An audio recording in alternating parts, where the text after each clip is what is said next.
We'd have indicated this morning that both the Norman Manley International Airport and the Sangster International Airport in Montego Bay would remain open for today's scheduled flights.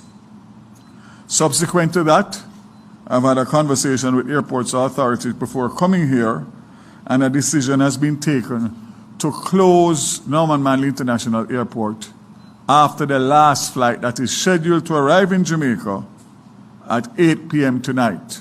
So let me say that we would categorize it as 8 p.m. or the last arriving flight. So if the flight is delayed for any reason, it will be accommodated. But all flights will be accommodated today at both Norman Manley International Airport and Sangster International.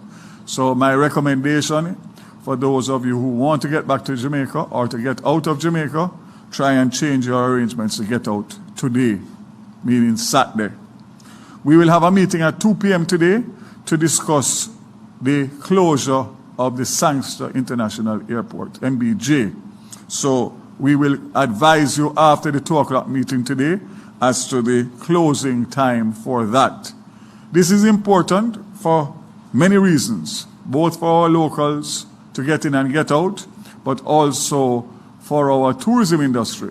So as we speak now, they are trying, the hotels are in communication through the Ministry of Tourism to communicate with the airlines to make sure that they increase their capacity loads in terms of the different planes and configurations to try and get out as many of those that are vacationing in Jamaica and want to get out, obviously, before the storm or the hurricane. Should point out that with the slow movement of the system, it doesn't allow you to recover. It's not like it's going to just move off and then gradually the water runs off. It's going to sit there pouring water while it's barely moving. And that is a significant challenge that we have to be aware of. It's going to cause significant, widespread, catastrophic, life-threatening floods, as long as what is predicted does take place. There's a small window of a change in a track, but even in my discussion with the Hurricane Center this morning, they said that window is closing because it is getting a little bit closer and all the models are becoming more in agreement with where the system will go.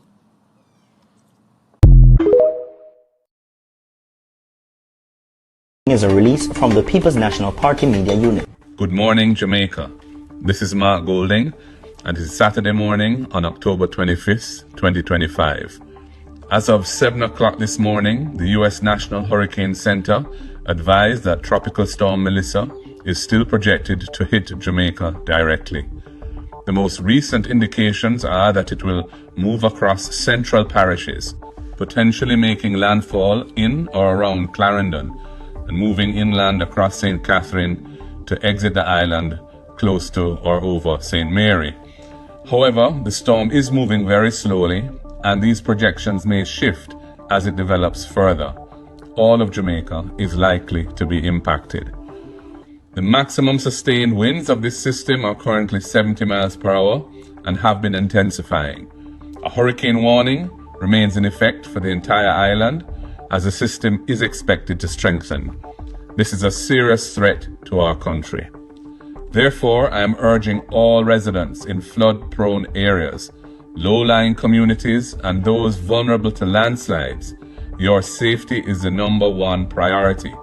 If you have not already done so, please evacuate as soon as possible. Move to the home of a friend or family member on higher, safer ground or to a designated shelter. Please finalize all your preparations immediately.